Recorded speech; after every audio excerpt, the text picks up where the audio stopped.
कई बार हम ऐसा सोचते हैं कि हम जो कर रहे हैं वो सही है, जो हम सोच रहे हैं वो सही है, जो हमारे पास ज्ञान है वो सही है।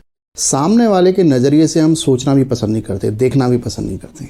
कई लोगों को मैंने ऐसे देखा है, वो तो ज़िद्दी हो जाते हैं कि जो उन्होंने सोचा हुआ है, जो उन्होंने देखा है, जो ज्ञान उनके पास है, बस वो ठीक। आज इस वीडियो में ये मैं फालतू की बात करूंगा जो आपके लिए बहुत ज़्यादा इंपॉर्टेंट है। मेरे पास बहुत सारे कॉल्स आते हैं, बहुत सारे कुंडली विश्लेषण किए हुए बहुत सारे लोगों से मैं मिला हुआ हूँ, और कोई ना कोई दुविधा, कोई ना कोई द्वंद्व उनके दिमाग में ऐसा फंसा हुआ होता है जो उनका नुकसान करा रहा होता है। शारीरिक रूप से करा रहा होता है, मानसिक रूप से करा रहा होता है, या कह सकते हैं कि आर्थिक रूप से करा रहा होता है। अभी 2 साल पहले लगभग एक कुंडली आई थी। वो एक सज्जन थे, वो पैसा बढ़िया अपना कमा रहे थे, देश से बाहर चले गए, नेपाल के रहने वाले थे, नेपाल से बाहर चले गए, लेकिन अपने भाइयों को खुश देखना चाहते थे। तो वो अपने भाइयों को पैसा देते थे, सपोर्ट करते थे आर्थिक रूप से, और उनके भाई कभी भी सेट हुए ही नहीं। हर बार उनके पास ये मैसेज भेजते कि भाई अब हमें इतने पैसे की जरूरत है, अब हमें इतने पैसे की जरूरत है, और करोड़ों रुपए उन्होंने अपने भाई को दिए, कभी 20 लाख, कभी 25 लाख, कभी 30 लाख। अंततः वो दुखी हो गए, उनकी समझ में नहीं आई क्या करें क्या ना करें।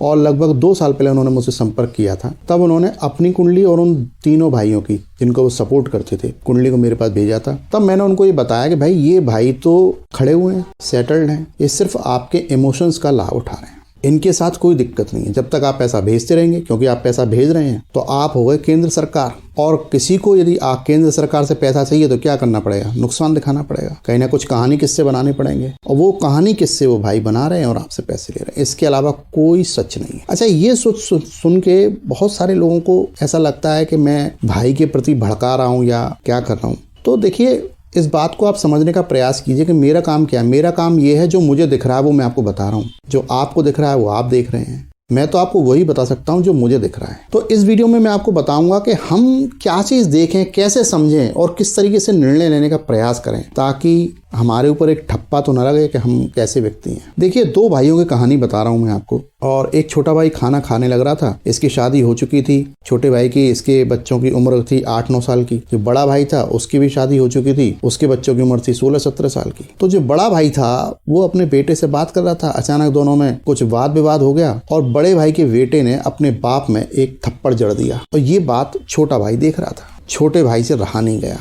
वो उठ के गया और उसने अपने भतीजे को ढंग से कूट दिया, तबीयत से कूट दिया। अब बड़े भाई का बेटा नाराज होके घर से बाहर निकला, उसने मोटरसाइकिल उठाई और कहीं चला गया। शाम तक लौट के नहीं आया, रात के 9 बज गए, लौट कर नहीं आया। अब घर में चिंता हुई कि भाई गया कहाँ, खोजा गया, ढूंढने गए भैया। वो चाचा भी जिसने कूटा था वो भी खोज रहा था। अब बड़ा भाई उससे कह रहा था तुझे कूटने की क्या जरूरत थी उसे, वो मुझसे ही तो कह रहा था, तुझसे थोड़ी कुछ कह रहा था। अब छोटा भाई सोच रहा है यार मैं तो अपने बड़े भाई की तरफ से बोल रहा था, अब ये बड़ा भाई मुझको ही गलत समझ रहा है। अब उसको ये भी डर सताने लगा कहीं ऐसा ना हो कि भतीजे ने कुछ ऊंच नीच कर दी हो, कोई गलत कदम उठा लिया हो, कहीं उसके जीवन पर संकट ना आ गया हो। यदि आ गया तो बहुत बड़ा कलंक लग जाएगा। इस चिंता में ये दोनों भाई उसको ढूंढ रहे थे। अब खोजते खोजते रेलवे स्टेशन पे गए सा, वहां देखा तो एक सीट पे वो बैठा हुआ था गुमसुम। रात के 11 बज चुके थे। ना खाना इन लोगों ने खाया था, ना खाना उसने खाया था, क्योंकि उसकी जेब में तो पैसे भी नहीं थे। वहां से जैसे तैसे मना के लेके आए उसे। फिर चाचा भतीजे में सुलह हुई। कुल मिलाकर मामला शांत हो गया, चीजें आगे बढ़ी।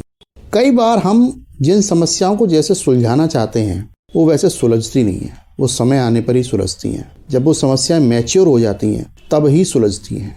इसलिए इस बात का ध्यान रखें कि आप चाहे अपने मन में किसी को भी कितना बड़ा बेवकूफ़ समझते हो, किसी को भी कितना बड़ा होशियार समझते हो, एक बार उसके नज़रिए से समझने का प्रयास कीजिएगा। एक बार सोच लीजिएगा कि ऐसा भी हो सकता है कि आप जो सोच रहे हैं, आप जो देख रहे हैं, शायद आप गलत हो। कोई भी हमला करने से पहले, कोई भी डिसीजन सुनाने से पहले, कोई भी राय देने से पहले, और यदि आप ऐसा करेंगे तो आपका बृहस्पति और ज़्यादा मजबूत होता चला जाएगा, जो आपको जीवन में सब कुछ प्रदान करेगा। मैंने देखा है कि हमारा कोई रिश्तेदार डूब रहा हो, उसको नुकसान हो रहा हो, उसकी कोई सूचना हमें मिल जाए तो बड़ी खुशी होती है, और विशेषकर यदि उसे शत्रुता है तो होती है। और ये आपका भाव जो है ये आपको नुकसान पहुंचाता है। ये भविष्य में आपको नुकसान पहुंचाएगा, ये भाव ही नुकसान पहुंचाएगा। आपके अंदर जैसे ही ये भाव आएगा, ईश्वर इसको नोट कर देगा, बोलो ठीक है, कल तुम भी इसी दौर से गुजरोगे। तो इस बात का ध्यान रखिएगा कि अपना आस पड़ोस, अपना समाज, अपनी रिश्तेदारी, बेशक उससे शत्रुता है, लेकिन अपने अंदर ये भाव ना आने दें कि यहाँ कोई नुकसान हो जाए ताकि आप बैठे बिठाए जीत जाएं। आप अपना काम करिए, वो अपना काम कर रहा है, उसको भी सपोर्ट करिए, अपने को भी सपोर्ट करिए, कोई दिक्कत नहीं है। जैसा कि आप जानते हैं कि शुक्राचार्य राक्षसों को सपोर्ट करते हैं। एक बात बताइए, क्या विष्णु भगवान अपने चक्र से शुक्राचार्य का मस्तक धड़ से अलग नहीं कर सकते? कर सकते हैं, 1 सेकंड का काम है, लेकिन करते तो नहीं है ना।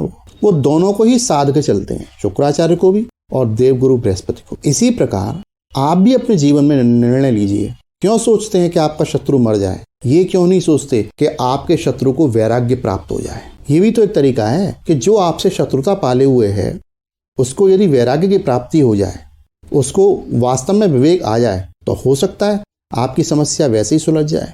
कुछ नहीं कर सकते तो प्रार्थना तो कर ही सकते हैं।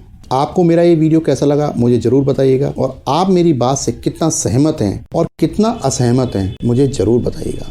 इस चैनल को सब्सक्राइब करिए और इस वीडियो को ज़्यादा से ज़्यादा शेयर कीजिए, ऐसा मेरा आपसे आग्रह है। नमस्कार।